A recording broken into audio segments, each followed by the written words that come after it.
El siglo XXI está trayendo a la América Latina las consecuencias de las malas decisiones que hemos venido tomando desde finales del siglo pasado, cuando, si bien logramos hacer que nuestras democracias nacieran, no fuimos capaces de consolidar las instituciones y de construir una cultura propicia para no solo fortalecer nuestras democracias democráticas, republicanas y liberales, sino además fuimos incapaces de construir un modelo de desarrollo que nos permitiera los niveles de crecimiento económico que necesita la América Latina.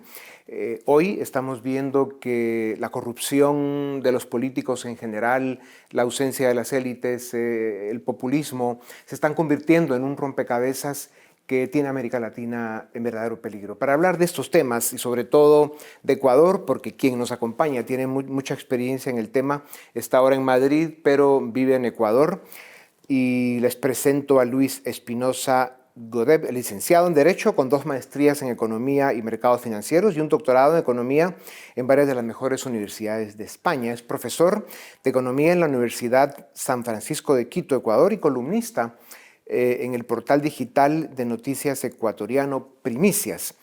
Doctor Espinosa, Luis, bienvenido a Razón de Estado. Hoy está cumpliendo un año el gobierno de Guillermo Lasso en Ecuador. Ha sufrido un terrible bloqueo parlamentario. Él quiso tender puentes, no se entendió bien por la población. Hay un rechazo de la sociedad ecuatoriana en general a la política, como en toda la América Latina. El Congreso está en un 11% de aprobación por parte de los ciudadanos. ¿Cómo puede el presidente Lasso enfrentar este problema en los próximos 3 años, los que le faltan, y, digamos, poner no solo en marcha su plan de gobierno, sino además salvar la democracia ecuatoriana, porque es en realidad lo que está en juego con las amenazas que tiene de los grupos populistas que le acechan? Buenas, encantado de estar aquí. La verdad es que la pregunta es complicada y extensa. Efectivamente, hoy es 24 de mayo, aniversario de la batalla de Pichincha y Día Nacional del Ecuador, y se cumple un año de la toma de posesión del presidente Guillermo Lasso. Como usted muy bien ha dicho en la introducción, ha hablado de cultura, ha hablado de inversión, ha hablado de instituciones, y claro, los cambios profundos no se pueden resolver en un año. Efectivamente, las instituciones, la cultura, la inversión no se cambian en un año. Pero por desgracia, Guillermo Lasso triunfó con un programa eminentemente liberal y triunfó sobre todo con un programa en contra del socialismo del siglo XXI y en contra del populismo. Lo que se presentaba era un refrito de un refrito del correísmo, era ya un candidato que era absolutamente vacuo en cuanto a ideas, era solo repetir lo que decía el expresidente Correa desde Bélgica, y se presentó con un programa que intentó aunar un consenso democrático en contra del populismo, en contra del camino del socialismo del siglo XXI, pero por desgracia, como muy bien dice, no ha sido capaz en este año ni de solucionar el problema carcelario, ni de solucionar el problema de inseguridad, ni, por tanto, de empezar a solucionar los problemas realmente importantes, que luego ya viene el empleo adecuado. Ahora hablemos un momento, doctor Espinosa, sobre, digamos, lo fácil que es desde la academia o desde el periodismo digamos, evaluar y, peor aún, exigir a un dirigente político, como en el caso de Guillermo Lasso, que, digamos, es una de las pocas excepciones que hay en América Latina, a quien yo considero no solo un hombre decente, correcto, sino además capaz y con un compromiso enorme por hacer de Ecuador el país con el que él ha soñado siempre. Pero un país que ha sido destrozado desde todos los ámbitos, el ámbito económico, institucional, la democracia, donde se ha ampliado esa cultura populista por estos pueblos latinoamericanos que están eligiendo a sus propios verdugos ante todas las complejidades que vive el mundo de hoy. ¿Cómo es posible que un grupo político que llega con tantas dificultades al poder logre la transformación? Yo en eso estoy muy de acuerdo, y estoy muy de acuerdo en un triple sentido. En primer lugar, en Ecuador se dice mucho esa frase de una cosa es tocar con guitarra, otra con violín. Una cosa es tatarear, otra cosa es hacer un concierto, ¿no? En segundo lugar, yo intento rehuir, yo siendo académico y yo siendo columnista y estando en el mundo de la opinión pública, intento rehuir de la idea de la Torre de Marfil, de saber cómo creemos que debería ser, porque otra cosa es la realidad. Y creo que además hay un tercer problema, y es el problema de América Latina, que eso se acaba transformando en el populismo, en creer que va a venir un presidente salvador y que simplemente la figura de un nuevo presidente salvador lo va a cambiar. Sin embargo, sí creo que hay cosas que se prometieron en campaña que se podrían haber cumplido. La reducción del gasto público es eminente. O ni siquiera podemos tener que empezar a hablar de la reducción del gasto público. Tenemos que hablar como mínimo de la mejora de la eficiencia del gasto público, que a mí me parece un tema todavía más importante del que los liberales solemos hablar poco y los socialistas suelen hablar poco, porque siempre hablamos de cuánto gasto público hay, pero hay algo todavía más importante y es que también se gasta el gasto público, porque con el mismo gasto público podríamos hacer muchísimo más en lugar de hacer muchísimo menos. Y de ese tipo de temas, una lucha contra la corrupción decidida. Yo no creo que el presidente Lasso sea una persona deshonesta ni poco corrupta, pero sí creo que luchar contra la corrupción es muy complicado. Otra vez, no es solo cuestión de un gobierno, de un grupo de personas, tiene que ser un compromiso social. Ya, Luis, ¿cómo gobiernas una nación? Y esto se aplica, si no a toda, a casi toda la América Latina. ¿Cómo se gobiernan estos países cuyos modelos políticos se han construido precisamente para la corrupción, para que no pase absolutamente nada de lo que tiene que suceder en los países para que se desarrollen? Y se hace muy difícil, y peor aún en estos tiempos en los que América Latina viene combatiendo, enfrentando, tratando de evitar que sea arrasada por estos movimientos populistas de extrema izquierda, autoritarios, corruptos, muchos de ellos aliados con el narcotráfico, etcétera.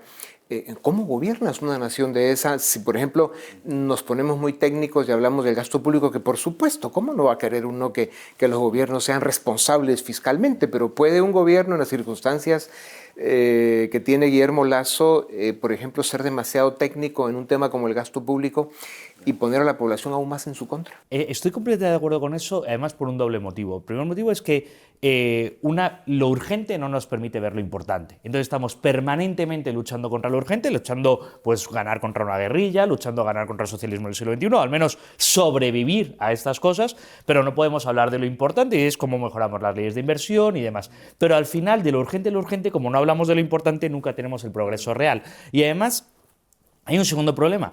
La conversación la estamos teniendo sobre el gobierno de Guillermo Lasso y efectivamente el gobierno de Guillermo Lasso podría hacer otras cosas muy distintas, pero hay temas mucho más profundos que nos van a inversiones, que nos lleva a instituciones, que nos lleva a valores, que va mucho más atrás y esos son cambios en el largo plazo que se ven transformados. Entonces estamos permanente hablando de la coyuntura y no nos permite hablar de la estructura, estamos hablando de lo urgente y gran parte de América Latina, ahora en los 200 años de la independencia de Ecuador, nos pasamos 200 años hablando de lo urgente y no hemos hablado de lo importante. Mira, Luis, y como el caso de tantos países en América Latina, otra vez Ecuador también necesita hacer algunas reformas políticas importantes, ¿no? Su ley electoral y de partidos políticos, la ley de todos los temas de compras, contrataciones, la administración pública, que Rafael Correa, el expresidente populista del Ecuador, digamos, fue organizando un gobierno pues hecho para eso, ¿no? Para la corrupción, para hacer programas clientelares, para ir capturando la democracia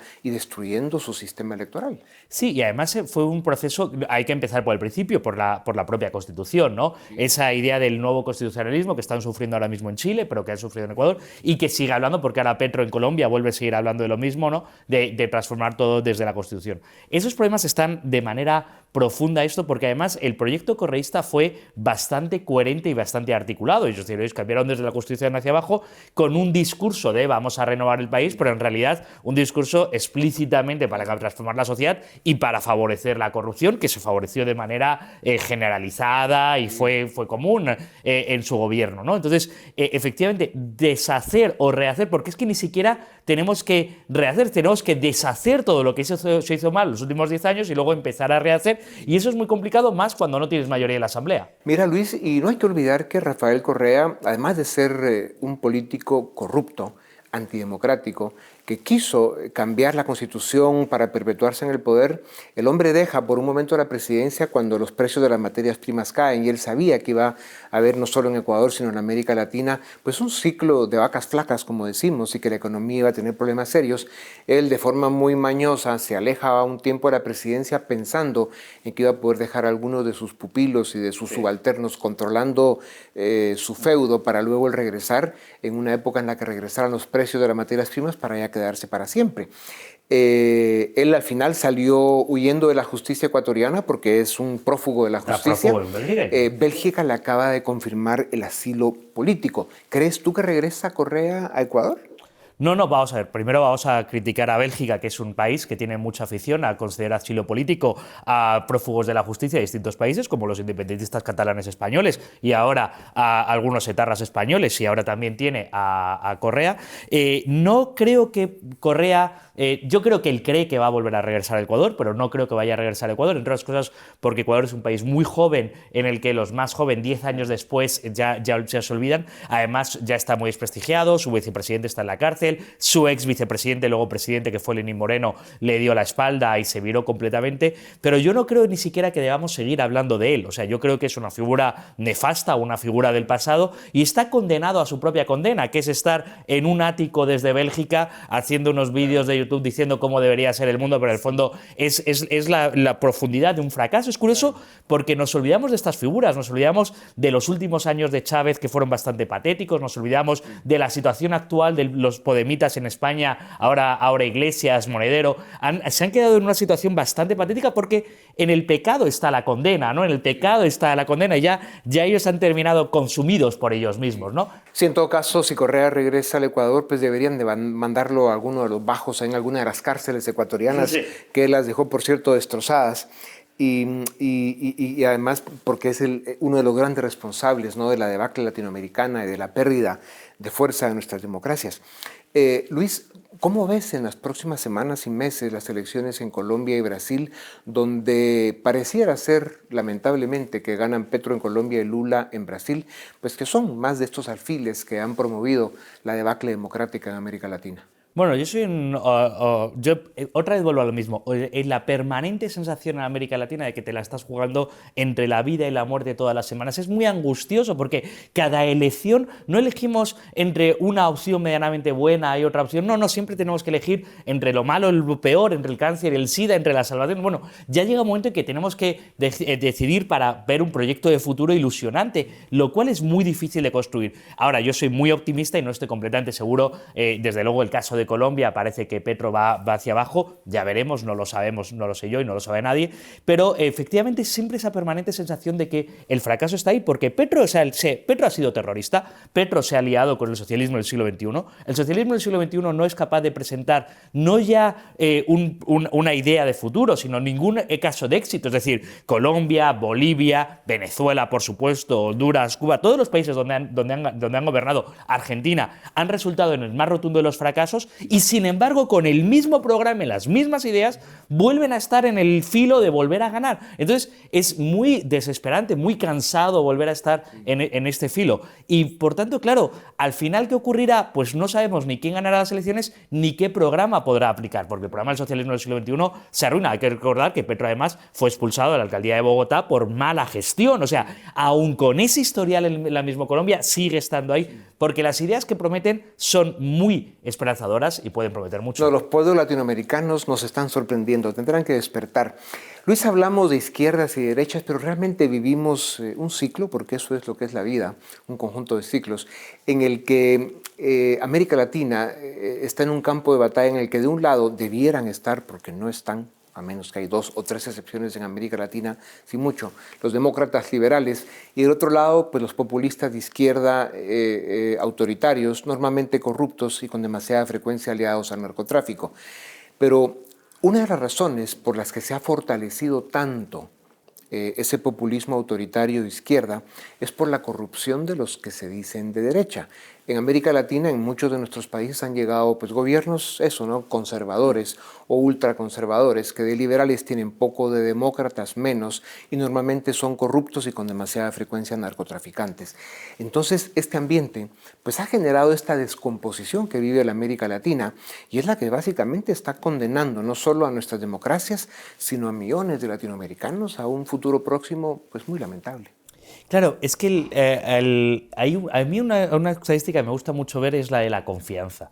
Son ciudadanos que ya no creen en nada, no creen en el gobierno, no creen en la asamblea, no creen en la justicia, porque efectivamente les ha dado motivos para que no crean en nada. Y efectivamente se termina en un todos son iguales o qué más da si todos terminan. Y ante esa desconfianza y entre ese no creo que realmente ninguno me vaya a ayudar en nada, la alternativa ¿cuál es? El que me prometa más y de manera más fácil. Porque al menos el que me promete más me está vendiendo una ilusión que creo que va a poder hacer. Claro, la realidad de América Latina es, la realidad de Ecuador, otros muchos países, que salir de la situación actual va a llevar décadas de esfuerzo y va a llevar transformaciones profundas. Pero eso nadie lo puede decir en público y no se gana unas elecciones diciendo esto. Y cuando hablas de décadas de esfuerzo, un elemento que es fundamental es el proceso cultural, ¿no? El aprendizaje de los ciudadanos en lo que respecta a lo que toma, a los sacrificios y el trabajo que toma construir una democracia con instituciones sólidas que garanticen no solo las libertades y los derechos civiles de los habitantes, sino también la consolidación de un Estado de Derecho, la división de poderes, etcétera. Lo que hace,